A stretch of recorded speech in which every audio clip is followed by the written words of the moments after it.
I'm Daniel with Powell Machine Incorporated, and this is the last flat tappet video I'm ever going to make, probably. Stay tuned.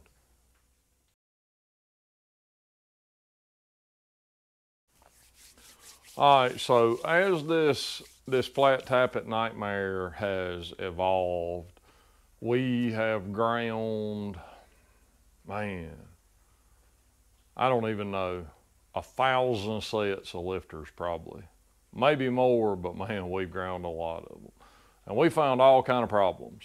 And I still see people saying that the lifters are soft, and they're not. I mean, we've checked so many that it's insane the amount of lifters that we've Rockwell tested, and we have never, the ones that were the softest give the least problems.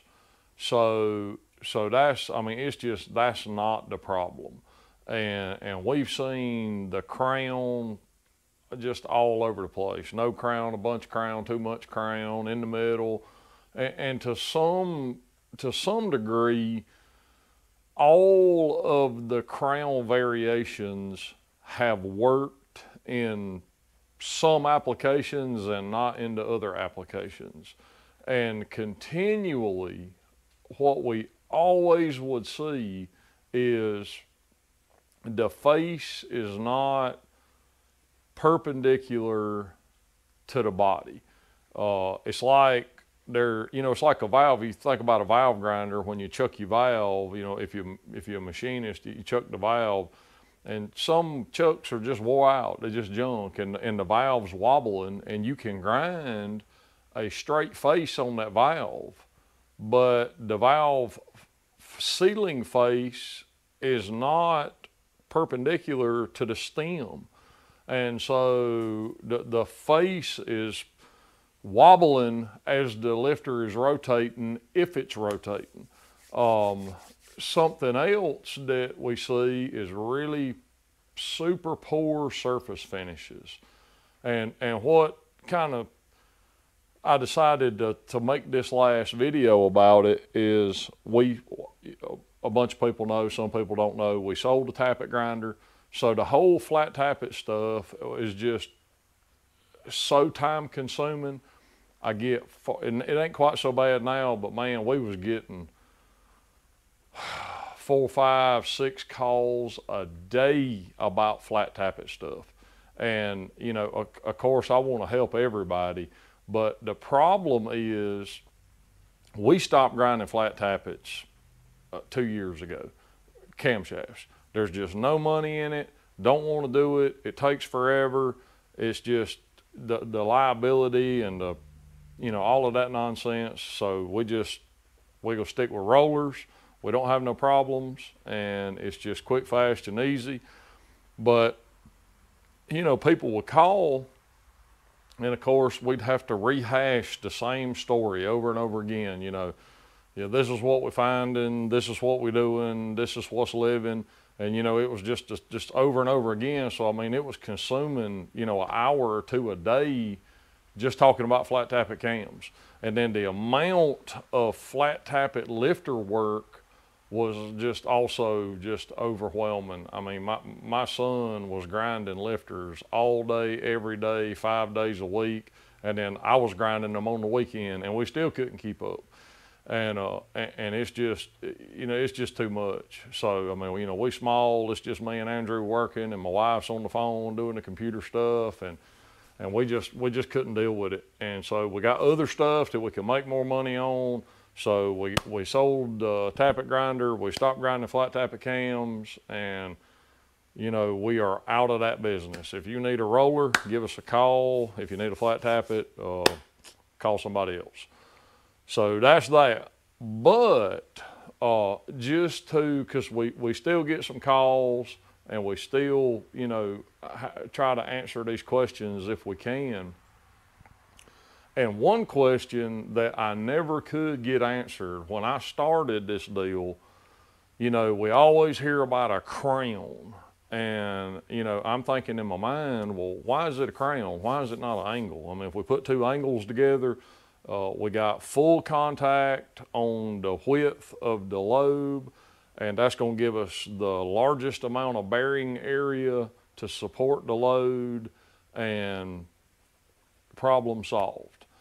But, and you know, I thought it would be a simple answer, and the more I thought about it, you know, why it's not that way, and I talked to tons of people. I talked to lifter manufacturers, I talked to Spintron gurus, cam designers, and I asked, why is it a crown and not an angle? And not one person can give me a reasonable answer. And so the more I thought about it and just looked at the geometry, the issue is if you have two angles, that is the best solution. The best solution is two angles that match.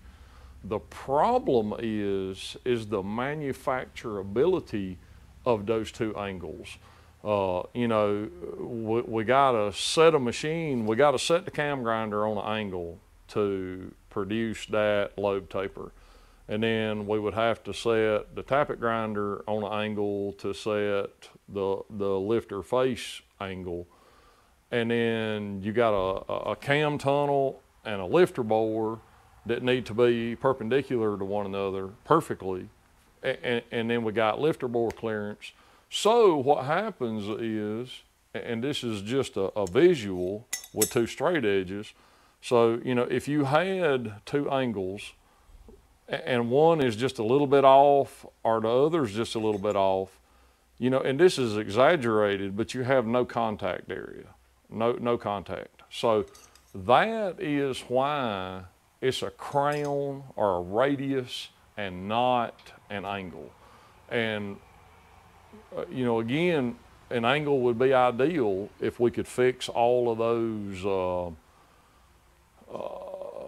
variables. If we could take all the variables and all the tolerance out of the system, that would be the solution. But so in the grand scheme of things, the lower the radius number, the less contact area. So if you have a really small radius, or you know, pretend like well, it is, the end of the lifter is a ball.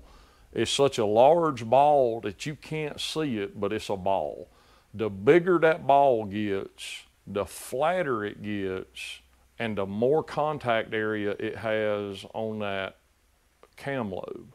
So if we, you know, and again, we talk about measurable taper here on the bench, and we can turn that into a radius number. But, you know, if we have whatever, from the center to the edge, if we have 3 thousandths measurable taper, then if we had 2 thousandths instead of 3, it's going to have a larger contact area on the cam lobe itself. Now, the other thing, and so we want, the goal is to have as much contact area as possible and it still rotate. And because the, you know, whichever, the cam lobe is offset or the lifter bore is offset from center, you know, some are 30, some are 60. I think a lot of Fords are 60 offset, and Chevrolets are like 30 offset from the center line. So that's promoting rotation either way. One thing that we seen is originally we were making the surface finish super fine. I mean, like under 20 RA finish on the lifter face, you know, down in the teens, the mid to low teens. And it looked really good. It was super shiny, and, you know, that's what we thought we wanted. And a customer did a test, one that was like a 16 finish and one that was like a, I don't know, closer to a 30, you know, mid 20s, high 20s. And the coarser finish rotated like 40% more than the really fine finish. So it's getting some traction, you know, the surface finish is allowing it to get some traction. And obviously there's diminishing results. So, I mean, you can't put a, you know, probably a freaking 60 finish is just gonna murder the lobe. It's just too coarse. But, you know, I think that there is, and again, we haven't tested it enough to make any absolute statements, but there is a surface finish that's too fine, and there's a surface finish that's too coarse. So, you know, there's a middle ground that'll make all that work. Now, the next thing that I seen, and it seems like it's getting worse, because, you know, I've said it again, and people still are confused about it, it seems like. So I'm gonna reiterate, there's only one lifter manufacturer that is claiming USA made lifters. So all cam companies, and I'm not going to say any names, but all the big cam companies are buying lifters from that source. And you can always tell because the pattern in the face, how it looks, it's distinct, and that's the only manufacturer that has that distinct look. So what a guy sent in a set for me just to check out and measure and see. And so I'm gonna bring you over here, and we're gonna put one we ground a while back, and then these that they just sent in under the viewfinder, and we're just gonna look at the surface, and I'm gonna show you how rough it really is in there. And again, this may not be all of the problem, but it's definitely contributing. So you got 9 problems that are just stacking up. It turns into one really, really big problem. And, you know, I don't know what the issue is long term, like why it's still this way, but we see this all the time. But let me get this viewfinder fired up here, and we're gonna cut this light off. So can you see that? Get down in there close. Yeah. So this is a brand new, you see all that right there? I mean, all of that, this is a brand new set of lifters. I opened the tape on the box. You see all those specs and like that's that big old line right here. That's trash in the grinding wheel. See, like there's more trash in the grinding wheel, and it's making, yep, there's more trash. There's a big chunk of trash. And then if you look over here in the chamfer, if you can see that, the edge is already flaking in the chamfer. And see, there's some more flaking in the chamfer. And here's another big old huge scratch. And I mean, you can just see how rough that chamfer is. And I mean, there's more, you know, just garbage all in the face. You know, it's just all over it. And it's crazy, and they're all like that. I mean, look at that big old place right there.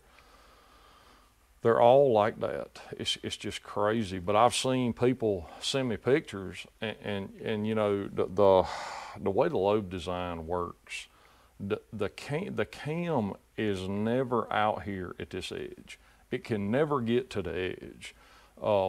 It just doesn't work that way. And I seen a guy, he was asking about, you know, newer, more aggressive lobe designs, and obviously a more aggressive lobe design is gonna use more area, but it's still well within the realm of the lifter size. So I'm gonna swap out here, and I'm gonna put one that we ground. Let me get it focused.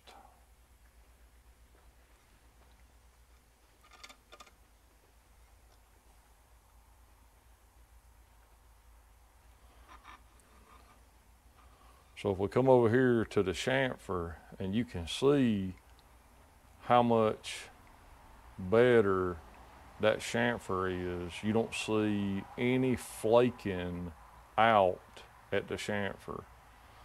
And I'm not saying we don't have, you know, some trash in the face, but overall, if you know, I'm just sweeping across the whole face, and right here, if you see that little divot, that's where I Rockwell tested it.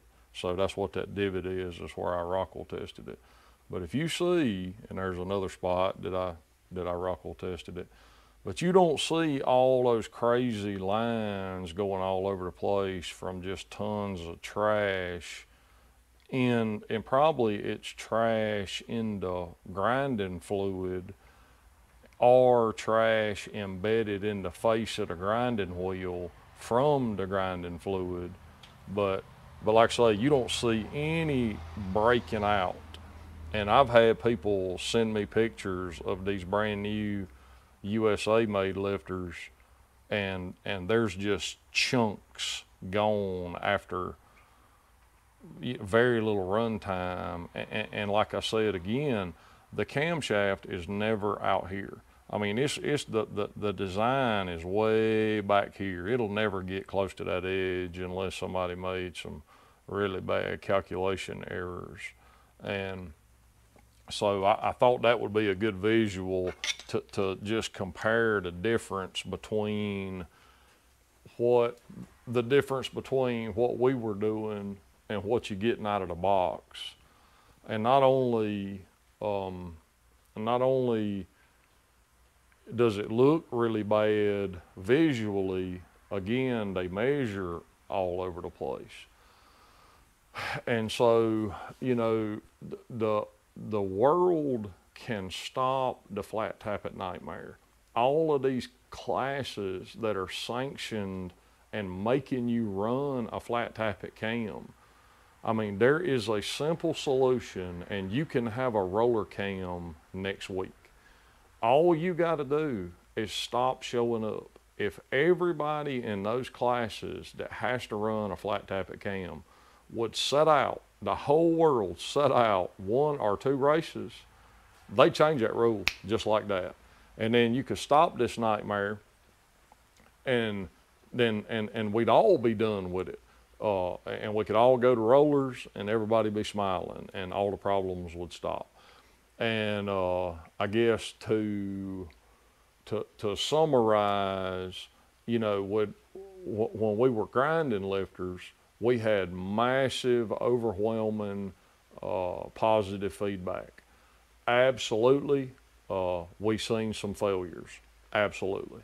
But overall, I would say we had a 85 to 95% success rate. You know, we still seen some weird stuff that didn't make sense. You know, back again, just you know, Rockwell hardness is not the problem. If there is a problem, it's metallurgy. And we were going to send 3 or 4 different sets of lifters, or not sets, but, you know, lifters and some cams, just, you know, cut some cams up and send some pieces and have some metallurgy done and just see if it actually is what it's supposed to be. And the problem, and I mean, I think we could tell some, but I never could get anybody to actually say, none of these manufacturers, they just won't tell you. They don't want to talk to you about it. You know, what actually is it supposed to be? I mean, give me the material composition, and they won't do it. But if we can take multiple samples of the same, you know, part number core, where it be a lifter or a camshaft, and look at, you know, multiple samples, and let's see if there's a consistency or there's a problem or not a problem. But, you know, we've seen, even from the same batch of cores, we've seen 1,000 cams give 0 problems and 2 cams die in the first race. So there's just not a real, like you can't put your finger on it. So that's the ultimate issue. And basically, I just don't have the time. I mean, I would love to get to the bottom of it because I love to, research stuff and try to, find and solve problems. But unfortunately, we are super busy. We got stuff to do that actually makes money, and flat tappets are not one of them. So I just wanted to, kind of put this final video out there about this stuff, and hopefully from here on out, if there's questions about flat tappet stuff, we're just gonna forward them the video, and hopefully that'll put any questions to bed. But again, you can stop it as the racer, as the engine builder. You can stop this flat tappet stuff. Just stop using them. Just refuse to do it, and the problem will go away all by itself. You won't have to do anything. Keep in mind that if you need roller stuff, give us a call. Go to the website. We stocking more and more cores. We adding lobes constantly to the library. So we're keeping lots of drop-in and retrofit lifters in stock, push rods. We're a pack distributor. If you need any pack racing products, if we don't have them, we can get them, but we stock a good bit of stuff. So we're gonna end it there. If we can help you, give us a call, shoot us an email. We really appreciate you watching. We hope this helps in some way. Like, share, subscribe. Check out the website, powellmachineinc.com. We appreciate you very much. We'll see you on the next one.